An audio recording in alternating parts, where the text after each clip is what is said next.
अविराम धूप के नीचे एक अकेला व्यापारी विशाल रेगिस्तान में अपनी कठिन यात्रा शुरू करता है। ऊंट आगे बढ़ता है, इसका सिलहूट रेत के अंतहीन विस्तार के खिलाफ स्पष्ट है। गर्मी टीलों से चमकती है, क्षितिज को विकृत करती है क्योंकि सन्नाटा दृश्य को घेर लेता है। व्यापारी आगे बढ़ता है, एक अकेला व्यक्ति रेगिस्तान के निर्दयी आलिंगन का सामना कर रहा है। एक व्यापारी एक बगीचे के पास रुकता है जिसकी हरियाली बाहर की दुनिया के विपरीत है। प्राचीन वृक्ष विशाल रूप से खड़ा है जिसकी घुमावदार शाखाएं आकाश की ओर फैली हुई हैं। पास ही ताजा पानी कल कल करता है जो व्यापारी की थकाऊ यात्राओं के लिए एक शांत प्रतिवाद है। व्यापारी रुकता है, क्षण भर के लिए बगीचे के शांत आलिंगन में खो जाता है। वह अपनी यात्रा जारी रखने से पहले शांति का एक पल ढूंढता है। हरे भरे बगीचे में एक व्यापारी बस जाता है, दिन की हलचल के बीच एक शांत नखलिस्तान। वह अपने बैग में हाथ डालता है, उसकी उंगलियां मीठे चबाने वाले खजूरों पर बंद हो जाती हैं। वह हर कौर का स्वाद लेता है। मिठास उसके सांसारिक व्यवहार से एक संक्षिप्त मुक्ति है। तारीखें चली गईं, केवल बीज ही उसकी क्षणिक चुप्पी के मूक गवाह के रूप में रह गए। अपनी कलाई के एक झटके से वह बीजों को बिखेर देता है, व्यापार की दुनिया में लौटता है। शांत बगीचे में धुएं का एक अशुभ बादल अस्तित्व में फट जाता है जो एक नाटकीय उथल पुथल का संकेत देता है। घूमते हुए धुएं से एक विशाल जिन्न प्रकट होता है जिसका प्रभावशाली रूप शांत स्थान को कच्ची शक्ति के आभा से भर देता है। जिनी की विशाल उपस्थिति दृश्यमान कंपन से चिह्नित है जो उसकी सतह के नीचे उबलते हुए अनियंत्रित क्रोध का एक स्पष्ट संकेत है। गुस्से में भरा जिन्न एक बार शांत बगीचे पर हावी होकर आसन्न अराजकता का वादा करते हुए हवा तनाव से भर जाती है। एक शांत बगीचे का दृश्य तब बिखर जाता है जब एक क्रोधित जिन्न अस्तित्व में आता है। उसकी उपस्थिति जादुई ऊर्जा से भरी होती है। जिनी की भयंकर घोषणा बगीचे में गूंजती है, अरे इंसान, तुमने मेरे बेटे को मारा, तुम्हारी मौत निश्चित है। व्यापारी कांपता है, उसका दिल डर से भर जाता है क्योंकि जिन के शब्द अंदर समा जाते हैं। व्यापारी अपनी जगह पर जम गया है, एक बार शांत बगीचे की पृष्ठभूमि के खिलाफ डर की एक मूर्ति। हवा जिनी के बेकाबू गुस्से से चटकती है जो आसन्न तबाही का वादा करती है। धूप में नहाया हुआ एक व्यापारी बगीचे की हरी भरी हरियाली के बीच कांपता खड़ा है। उसकी आवाज कांपती है क्योंकि वह विनती करता है, महाराज, मैंने किसे मारा? मैंने कुछ नहीं किया। बगीचे में एक ठंडी घोषणा गूंजती है, तुम्हारे फेंके हुए खजूर के बीज से मेरे बेटे के सिर पर चोट लगी और वह मर गया। जिन्न जारी रखता है, अब मैं तुम्हें इसके लिए दंडित करूंगा। व्यापारी कांपता है, जिन्न के अपरिहार्य क्रोध का इंतजार कर रहा है। एक धूप से सराबोर बगीचे में एक व्यापारी कांपता है जो एक जिन्न की प्रभावशाली आकृति से बौना है। विशाल जिन्न मंडराता है जो डरे हुए व्यापारी पर लंबी छाया डालता है। हे शक्तिशाली जिन्न, मुझे 1 साल की मोहलत दो। व्यापारी गिड़गिड़ाता है, निराशा उसकी आवाज में गूंज रही है। वह कसम खाता है, मैं घर जाऊंगा, अपने परिवार को अलविदा कहूंगा, अपने कर्ज चुकाऊंगा और आपको आत्मसमर्पण करने के लिए वापस आऊंगा।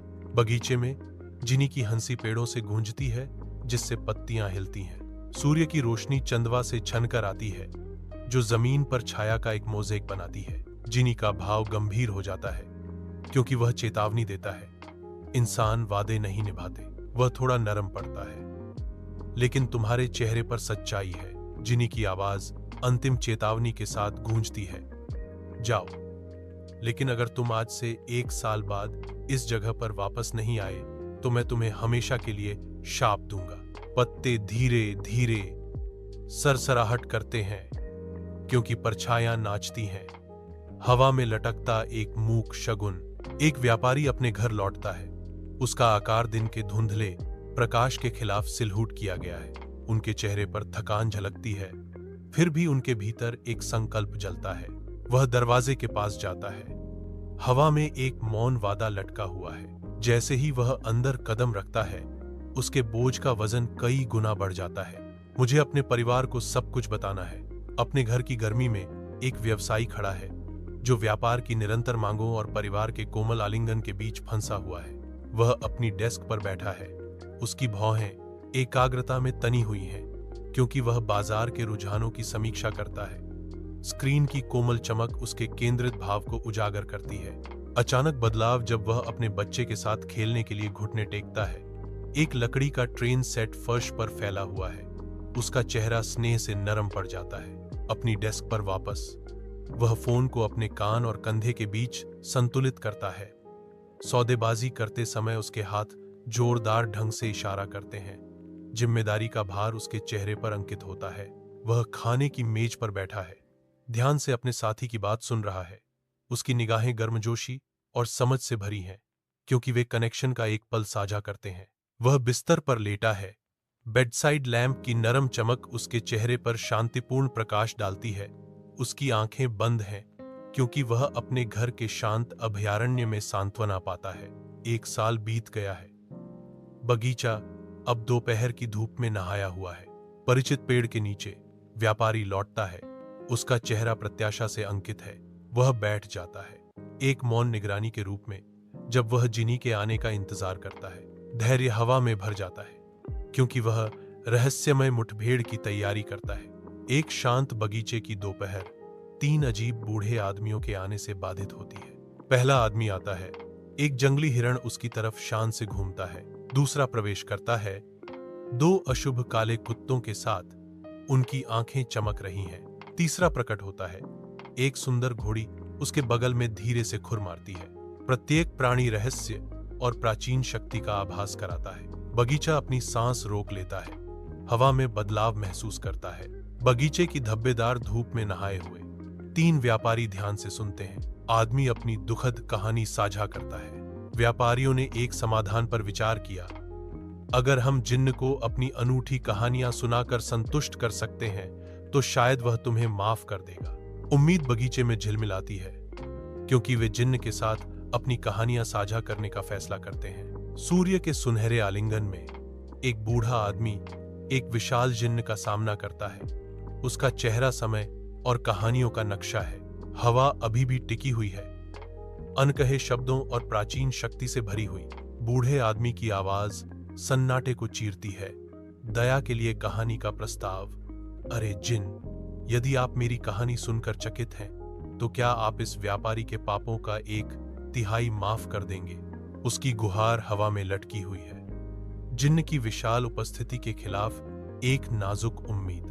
गर्म दोपहर की धूप में नहाया हुआ एक बूढ़ा आदमी हरे भरे बगीचे में अपनी कहानी शुरू करता है। वह अविश्वसनीय सच्चाई का खुलासा करता है। हिरण, वह वास्तव में मेरी पत्नी थी। एक क्रूर जादू, एक अंधेरे जादू से बुना गया धोखा, उसने उसे मुझसे चुरा लिया। जिन्नी ध्यान से सुनता है। उसकी जिज्ञासा धीरे धीरे विस्मय में बदल जाती है। बूढ़े आदमी की दुर्दशा से प्रेरित होकर जिनी के दिल में माफी की भावना जागती है। एक वृद्ध व्यक्ति बोलना शुरू करता है। बगीचा धूप में नहाया हुआ है। वह भव्यता से इशारा करता है, एक कहानी सुनाने के लिए तैयार। उसकी नजरें किसी पर टिक जाती हैं, उनकी प्रतिक्रिया का इंतजार करते हुए। मेरी कहानी सुनो, और अगर यह तुम्हें चमत्कारिक लगे तो दूसरे भाग को माफ कर देना। दोपहर की धूप में बूढ़े आदमी ने चौंकाने वाला सच बताया। वे कुत्ते, वे मेरे भाई हैं। उन्होंने मुझे धोखा दिया। जिन सुनता है, उसका भाव अस्पष्ट है, जैसे बूढ़ा आदमी विश्वासघात की बात करता है। बूढ़े आदमी की आवाज दुख से कांपती है, क्योंकि वह अपने परिवार के भीतर छिपे गहरे रहस्यों को बताता है। कोमल हवा बगीचे से फुसफुसाती है, बूढ़े आदमी के कबूलनामे और जिन्न के मौन चिंतन का भार वहन करती है। खुले आसमान के नीचे एक बगीचे में एक बूढ़ा आदमी प्यार और काले जादू की एक कहानी को उजागर करना शुरू कर देता है। आदमी ने खुलासा किया कि घोड़ी उसकी प्रेमिका थी। वह कहता है कि उसे एक राक्षस ने शाप दिया था। वह घोड़ी मूल रूप से मेरी प्रेमिका थी, जिसे एक राक्षस ने शाप दिया था। उसके शब्द हवा में लटके हुए हैं, दुख और त्याग का मिश्रण। शांत बगीचे में जिनी ध्यान से सुनता है। हर शब्द के साथ उसका भाव बदलता है। कहानी से प्रेरित होकर जिनका चेहरा नरम हो जाता है, जो गहरी सहानुभूति को दर्शाता है। जिनी के मन में व्यापारी के भाग्य पर विचार करते हुए शांतिपूर्ण चिंतन का एक क्षण आता है। जिनी की आवाज नए करुणा के साथ गूंजती है। ओ मनुष्यों, आपकी कहानियां अद्भुत हैं। अपनी माफी की घोषणा करते हुए जिन्न की आंखें परोपकार से चमकती हैं। एक ग्रेस के इशारे के साथ जिनी घोषणा करता है, मैं इस व्यापारी को पूरी तरह से माफ कर देता हूं और उसे जीवन देता हूं। शांत बगीचे में जिनी बिना किसी निशान के गायब हो जाता है। वह जहां कभी खड़ा था, हवा झिलमिलाती है। उसकी उपस्थिति की एक मौन प्रतिध्वनि बगीचा अछूता रहता है, जैसे कुछ हुआ ही न हो। केवल विदेशी मसालों की बची हुई गंध उस जादू का संकेत देती है जो अभी हुआ है। दिन की नरम रोशनी में नहाया हुआ व्यापारी गहरा झुकता है। उनकी कृतज्ञता 3 बुजुर्गों की ओर बहती है। बुजुर्ग दिल से किए गए प्रदर्शन के मूक गवाह के रूप में खड़े हैं। उनकी उपस्थिति बगीचे को शांति से भर देती है। व्यापारी धनुष समाप्त करता है। जैसे ही शाम ढलती है, व्यापारी अपने घर की ओर बढ़ता है, जो फीकी होती रोशनी के खिलाफ एक सिलहूट है। वह रुकता है। उसकी निगाहें परिचित संरचना पर टिकी हैं, जो उसके जीवन को आश्रय देती है। एक गहरी सांस के साथ वह आगे बढ़ता है, दुनिया में फिर से शामिल होने के लिए तैयार। दरवाजा खुलता है, जिसमें चूल्हे और घर की गर्म चमक दिखाई देती है। वह अंदर कदम रखता है, शांत शाम को पीछे छोड़ देता है। दरवाजा धीरे से बंद होता है। व्यापारी को उसके घर के आलिंगन में लपेटता है। कमरा शाम के धुंधले प्रकाश से नहाया हुआ है, जो दीवारों पर लंबी छाया डालता है। व्यापारी चुपचाप बैठा है। उसका चेहरा उन वर्षों का मानचित्र है जो जरूरतमंदों को हाथ बढ़ाने में बीते। उनकी कोमल आंखें दूसरों की सेवा में बिताए गए जीवन की संतुष्टि को दर्शाती हैं। एक अदृश्य उपस्थिति कमरे को भर देती है, जो व्यापारी को शांति की भावना से घेर लेती है। व्यापारी हमेशा से एक दयालु व्यक्ति रहा है, जिसने पूरी जिंदगी दूसरों की मदद की है, और अब वह ईश्वर की कृपा का अनुभव करता है।